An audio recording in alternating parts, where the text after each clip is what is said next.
જે લોકો ઘરે કૂતરાને પાળે છે અથવા સ્ટ્રીટ ડોગને ઘરે લઈને આવે છે એમના માટે આ આંખ ખોલનારો અમદાવાદથી એક આંખ ખોલનારો અને ચોંકાવનારો કિસ્સો સામે આવ્યો છે। આ એવો કિસ્સો છે કે જે લોકો ઘરે કૂતરાને પાળે છે અથવા સ્ટ્રીટ ડોગને ઘરે લઈને આવે છે એમના માટે આ આંખ ખોલનારો કિસ્સો છે। અને એનિમલ લવર્સ જે પશુ પ્રેમીઓ છે એમણે પણ આ કિસ્સાને સાંભળવા જેવો છે। તો આના વિશે હું તમારી સાથે વાત કરીશ। મારું નામ રાજેશ શાહ છે અને તમે જોઈ રહ્યા છો ગુજરાતના સૌથી મોટા ડિજિટલ ન્યૂઝ પ્લેટફોર્મ ખબર છે .com। અમદાવાદથી એક આંખ ખોલનારો અને ચોંકાવનારો કિસ્સો એવો સામે આવ્યો કે અમદાવાદ શહેર પોલીસ કંટ્રોલ રૂમની અંદર એડમિન પીઆઈ તરીકે ફરજ બજાવતા વંશરાજ માંજરિયાએ એમના ઘરે એક રખડતા કૂતરાને ઘરે લાવ્યા હતા અને પાળ્યો હતો। આ વનરાજ માંજરિયા હતા એ પશુ પ્રેમી હતા અને કૂતરા પર એમને બહુ ખાસો પ્રેમ હતો। એમના ફાર્મ હાઉસ પર પણ એક કૂતરું એમણે પાળેલું છે, પણ આ ઘરે એક પાલતુ કૂતરું એક સ્ટ્રીટ ડોગ હતું એને લઈને આવ્યા હતા અને એમનું પાળ્યું હતું। હવે આ જે એમણે ઘરે કૂતરું પાળ્યું હતું એનો એક નખ છે તે આ પીઆઈને વાગી ગયો હતો, પરંતુ એમને આ વાતની ખબર નહીં હતી। હવે જ્યારે એમને અમદાવાદની કેડી હોસ્પિટલમાં દાખલ કરવામાં આવ્યા ત્યારે એમની હાલત બહુ ખરાબ થઈ ગઈ અને કેડી હોસ્પિટલમાં જ્યારે દાખલ કરવામાં આવ્યા ત્યારે સારવાર દરમિયાન ખબર પડી કે આ પીઆઈ વનરાજ માંજરિયાને તો હડકવા થઈ ગયો છે। એટલે ખાલી કૂતરાનો એક નખ વાગેલો હતો અને એને કારણે એમને હડકવા થઈ ગયો। માત્ર 1.5 દિવસની સારવારમાં આ પીઆઈ વનરાજનું મોત થઈ ગયું અને ગુજરાત પોલીસે એમને શ્રદ્ધાંજલિ પણ આપી। પરંતુ આ બહુ જ ચોંકાવનારી વાત છે।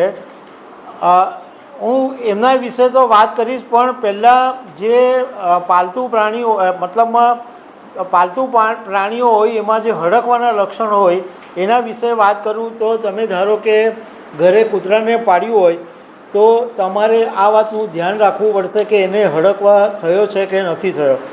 તો તમારું જો પાલતુ પ્રાણી બીમાર પડી ગયું હોય અથવા એને ખાવાનું ગળવામાં તકલીફ થતી હોય અથવા એના મોઢામાંથી વધુ લાળ વહેતી હોય અથવા એનું જે વર્તન છે એ છેલ્લા કેટલાક દિવસોથી આક્રમક થવા માંડ્યું હોય અને એ વારંવાર કરડવાનો પ્રયાસ કરતો હોય તો એને હડકવા છે એમ માની લેજો। અને એવા જે હડકવા જેને થયો હોય એવા કૂતરાઓને ઘણી વખત મારી પણ નાખવામાં આવે છે, કારણ કે એ એકને કરડે તો એમાં પૂરેપૂરો મોતનો ભય રહેલો હોય છે। આમાં એક વાત સમજવા જેવી છે કે અમે કૂતરાને સારવાર કરવા, કૂતરા પ્રત્યે કરુણા રાખવાના બિલકુલ વિરોધી નથી, પરંતુ એક વાત બધા લોકોએ સમજી લેવાની જરૂર છે કે આવી રીતના કોઈ જો કૂતરોને તમે નિર્દોષ માનો તો એવું હોતું નથી। કારણ કે એને પોતાને કૂતરાને ખબર નહીં હોય તો એને આવું હડકવાનો પ્રોબ્લેમ થઈ જાય તો એક નિર્દોષ માણસને મોતને ભેટવું પડે। આ પીઆઈ એક આશાસ્પદ પોલીસ હતો અને એ આગળ એની કેરિયર બનાવી શકતો હતો, પરંતુ આ એક કૂતરાના નખ વાગવાને કારણે એમનું મોત થઈ ગયું। આવી ઘટના અનેકવાર બને છે અને એના માટે સરકારે નિયમો પણ બનાવ્યા છે। ગુજરાત સરકારે પણ નિયમો બનાવ્યા છે અને બધી જે મહાનગરપાલિકાઓ છે એને આદેશ બી કરેલો છે કે જે કોઈ પાલતુ કૂતરા હોય અથવા સ્ટ્રીટ ડોગ પણ ઘરે લઈને આવે તો સોસાયટીના પ્રમુખ, સોસાયટીના આજુબાજુ લોકોની પરવાનગી એ બધું લેવી ફરજિયાત હોય છે।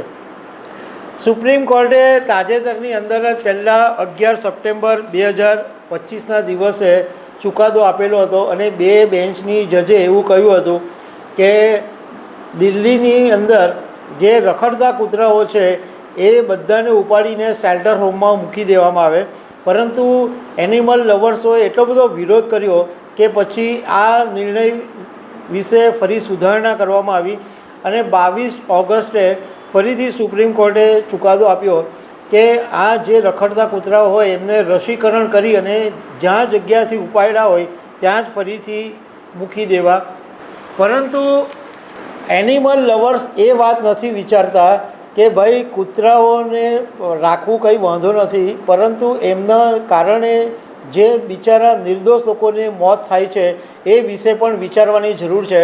અને સરકારે જે નિયમો બનાવ્યા છે એ નિયમોને કડકપણે પાલન કરવામાં આવે તો જ આ જે પીઆઈનું મોત થયું છે એમના માટે એક સાચી શ્રદ્ધાંજલિ હશે.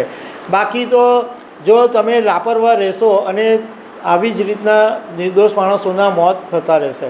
તો દર્શક મિત્રો, આવી અનેક વાતો સાથે અમે તમને મળતા રહીશું. Thank you very much.